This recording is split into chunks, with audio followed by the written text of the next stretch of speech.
Hello students, good morning. I hope all you are fine and well. So students, today we are going to look that is for higher education. Those students who are studying in Rajasthan University and BA second year. Okay, BA second year. So for them there is a book called Selected Poems. From this book, hence we are going to study. So this is selected poem, and the name of the first poem is LG written in a country churchyard. Remember, the name of the poem is LG written in a country churchyard. Okay, so this poem is written by Thomas Gray. Okay, this poem is written by Thomas Gray. So today we will look about introduction of the writer and introduction of the poem, as well as, if it is not beyond half an hour, so we will look the summary of the poem also.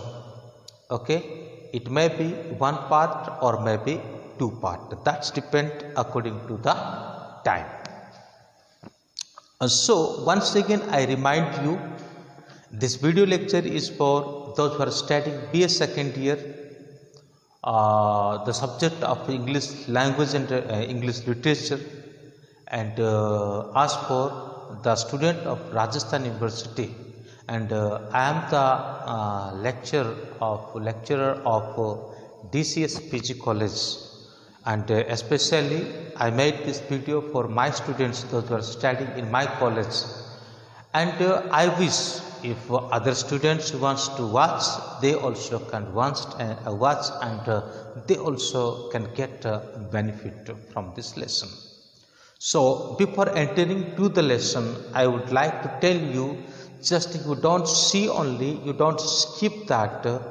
So if the video will be long, continuously you see. Remember that you think that you are sitting in a classroom and there is 40 minutes of period. Okay, there is 40 minutes of period. According to that way, you see with patiently and you listen, especially my video lecture that is mostly in English, because I am very less speaking Hindi. I know that how to speak Hindi, but my Hindi is not that much good, so that is why I speak in English. Just you try to understand, but in between I will try to speak in Hindi, and I will translate it also in Hindi.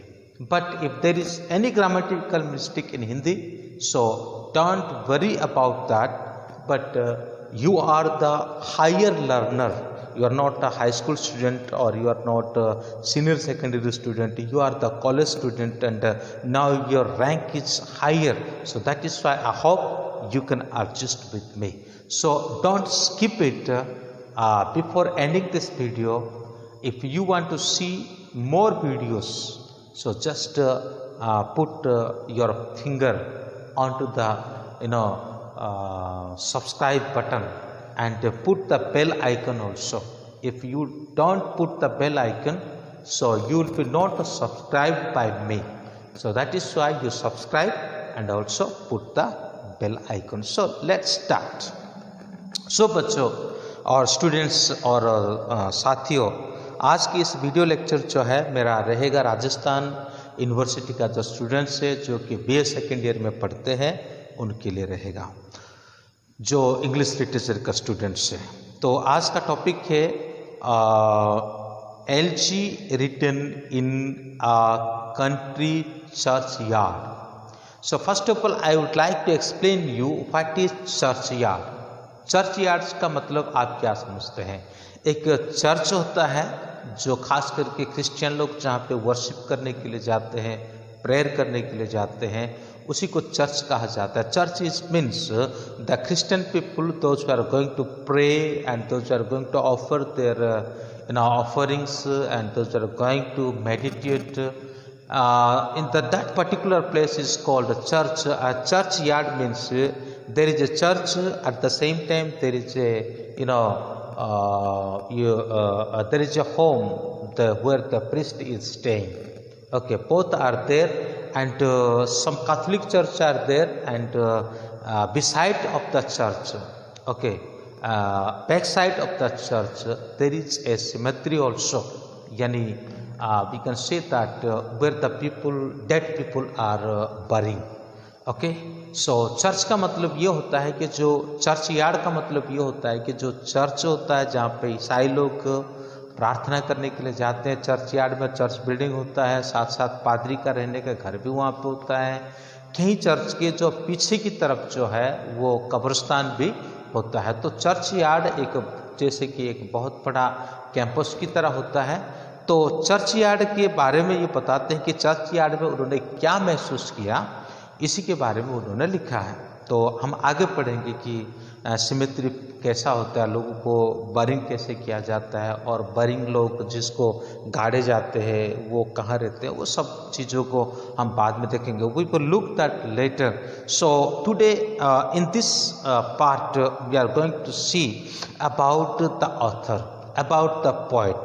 इस lecture में हम poet के बारे में देखेंगे, और who is the poet and what is the education of him, ये poet कौन है, उसका एजुकेशन क्या है, and for what purpose he has written this poem, किस उद्देश्य को लेकर के उसने इस पोएम को लिखा है। All this things we will discuss. So introduction of the poet. You know, the name of the poet is Thomas Gray. His time period 1760 to 1771. Poet का नाम है थॉमस ग्रे, जिनका समय 16 से लेकर के 1771 तक का है। ठीक है। Gray was born in London in 1716.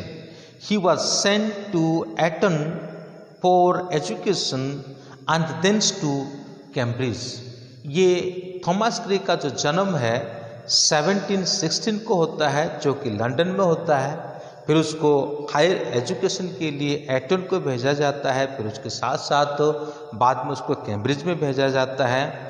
He hated mathematics like me. I am not liking mathematics, that is why I am the student of arts.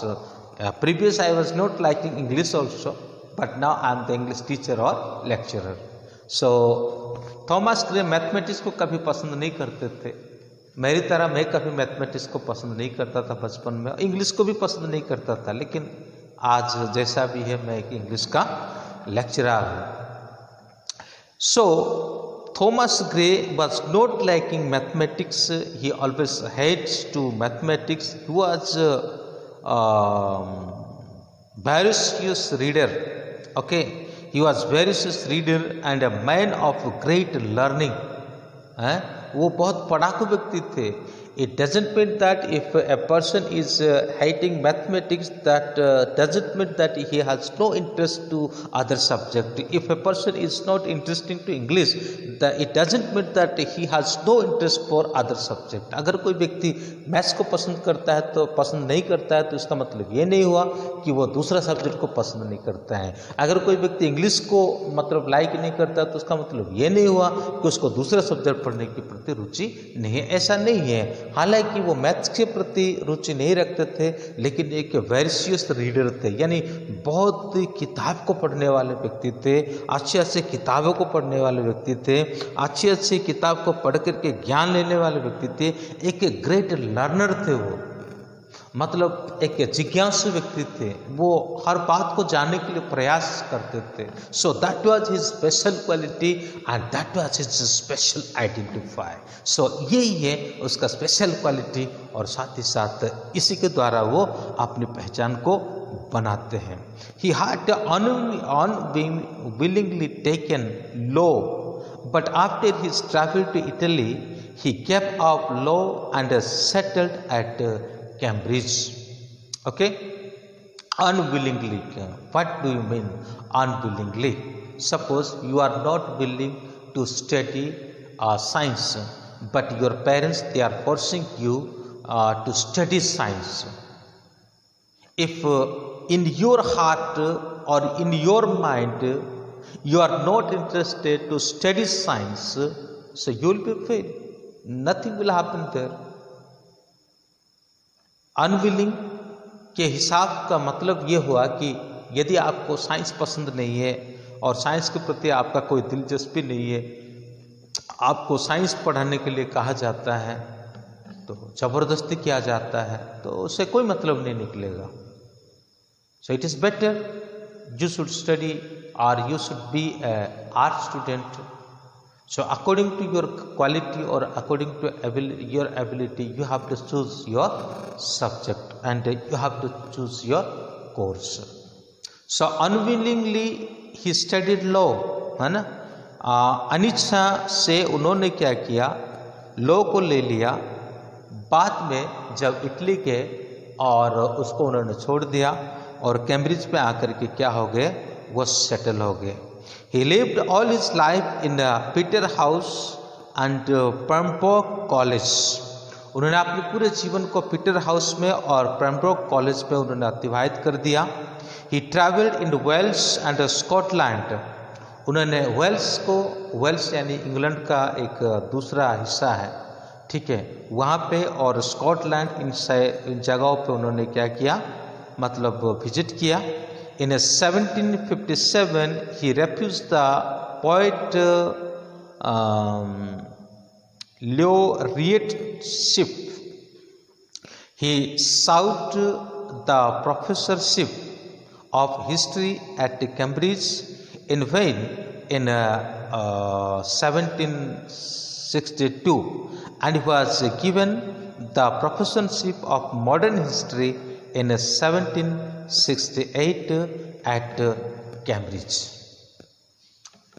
अनिच्छा के साथ उन्होंने लॉ को लिया था, लॉ को छोड़ दिया इटली जाने के बाद, फिर कैम्ब्रिज में आकर के बस गए और पूरा जीवन जो है उन्होंने पीटर हाउस जो पेम्ब्रोक कॉलेज में है वहाँ पे उन्होंने अपना पूरा समय को गुजार दिया, अपने पूरे जीवन को गुजार दिया. और वहाँ पे वो चाहते थे कि फिर उन्होंने क्या किया, उनके जो राज कवि का जो पद उनको दिया गया था उसको उन्होंने त्याग दिया. और त्यागने के बाद फिर वो कैम्ब्रिज में आते हैं और एक प्रोफेसरशिप का जो नौकरी ढूंढने के लिए, तो 1768 में तो उनको एक्सेप्ट नहीं किया गया, लेकिन बाद में और 1762 में उसको एक्सेप्ट नहीं किया गया, लेकिन 1768 में उसको मॉडर्न हिस्ट्री पढ़ाने के लिए एक प्रोफेसर के रूप में वहाँ पे उनको चयन किया गया.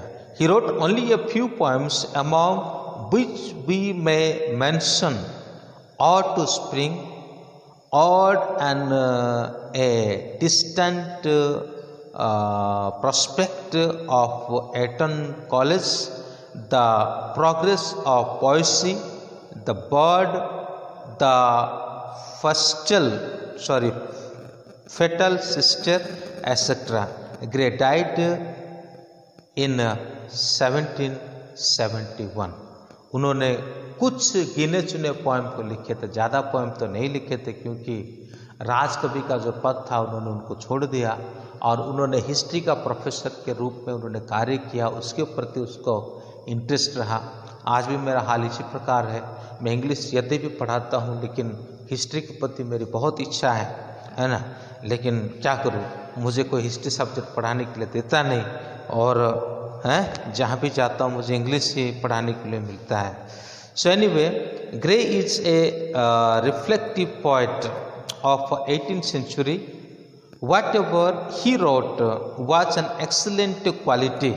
He was influenced by classical poetry and admired Dryden.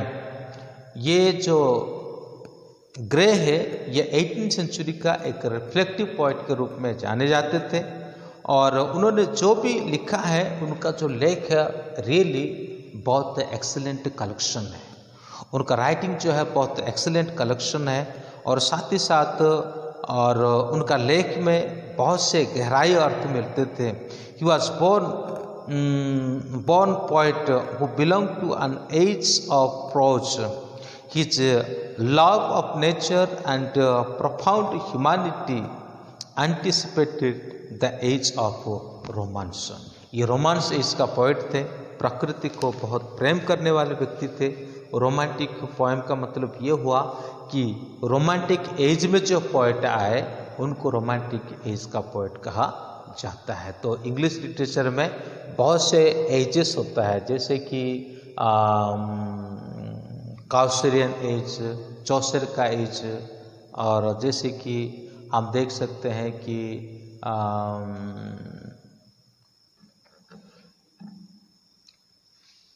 Elizabeth का एज, फिर हम देख सकते हैं कि उसके साथ साथ विक्टोरियन एज, रेस्टोरेशन, रोमांटिक, इस तरह बहुत से एज आता है। ये कभी और समय मिलेगा तो मैं उस सारे एज के बारे में आपको पढ़ाऊंगा और आपको बताऊंगा। तो एज को जब तक नहीं समझेंगे और तब तक हम इंग्लिश लिटरेचर को समझ नहीं पाएंगे, क्योंकि सारे इंग्लिश लिटरेचर जो है एज से डिवाइड है। कौन से एज में कौन से राइटर थे और किस एज में कौन सी बातें ज़्यादा प्रचलन थी। So that was the main theme और that was the main theme of the writing और साथ ही साथ जो English writing and English reading. So let us look about introduction of the poem. Poem का इंट्रोडक्शन के बारे में हम थोड़ा समय देखेंगे। So Gray was inspired to write this elegy by the sad and untimely demise of his close friend Richard West. जब उसका दोस्त रिचार्ड वेस्ट एक मतलब अचानक उनका डेथ हो जाता है, मतलब डेथ होने का समय नहीं होता है लेकिन ऐसे समय पर उनका डेथ होता है, तो उस बात से प्रभावित होकर के, उस बात से दुखी होकर के वो क्या करते, इस पोएम को लिखते हैं। Which close the chapter of a promising life. उनका जीवन का जो प्रॉमिसिंग लाइफ मतलब पूरा नहीं हो पाया, उसके बारे में दुख व्यक्त करते हुए लिखते हैं। He began writing in expression of universal regret of those who waste their fragrance on the desert air. तो वो उनके बारे में लिखते हैं जिन्होंने अपना जो फ्रेग्रेंस को, अपना जो खुशबू को क्या कर दिया, डेजर्ट में यानी मरुभूमि में जिन्होंने अपने फ्रेग्रेंस को क्या कर दिया, खो दिया या छोड़ दिया। In the first part of the poem the poet draw a pathetic picture of those unknown and unusing village flock lying under the dust and had talent which found no opportunity to flower। उन लोगों के प्रति वो समवेदना प्रकट करते हैं। For them he is getting sad। Those villagers they supposed to show their talent, they supposed to show their quality, they supposed to show their wisdom, but they couldn't show that, and before showing their talent and they went inside of the soil। वो उन लोगों के बारे में याद करते हैं, उन लोगों के बारे में लिखते हैं कि जो लोग अपने अंदर छुपी हुई कला को प्रकट कर सकते थे, अपने अंदर छुपी हुई टैलेंट को प्रकट कर सकते थे, लेकिन समय ना मिलने के कारण या किसी भी दशा पे उन्होंने अपने टैलेंट को प्रकट नहीं किया और समय से पहले ही वो धरती माता के अंदर चले गए, यानी वो मर गए और मिट्टी में दब गए। उनके बारे में सोचता है अगर वो थोड़े दिन और जीते, अगर वो थोड़े दिन और रहते तो शायद वो क्या कर सकते थे, अपने जीवन में जो टैलेंट है उस टैलेंट को वो दिखा सकते थे।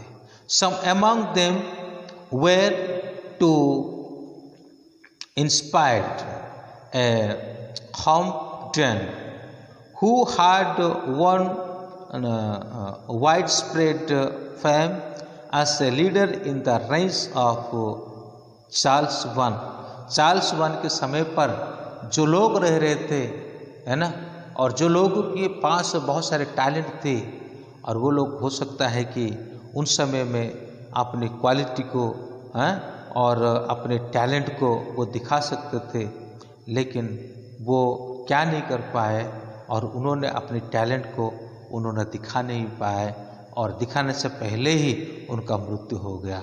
Some had the genius of poetry and could be as a great poet Milton.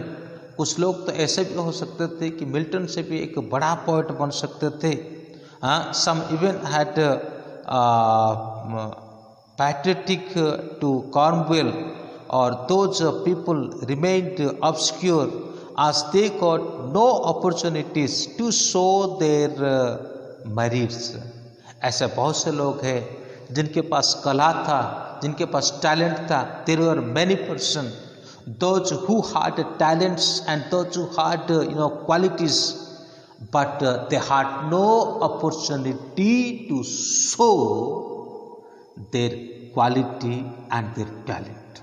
ऐसे बहुत से लोग थे चार्ल्स के समय पर, मिल्टन के समय पर, है ना, लेकिन उनके पास टैलेंट था, उनके पास कला था, उनके पास प्रतिभाएं थी, लेकिन शो करने का अपॉर्चुनिटी उनको नहीं मिल पाया।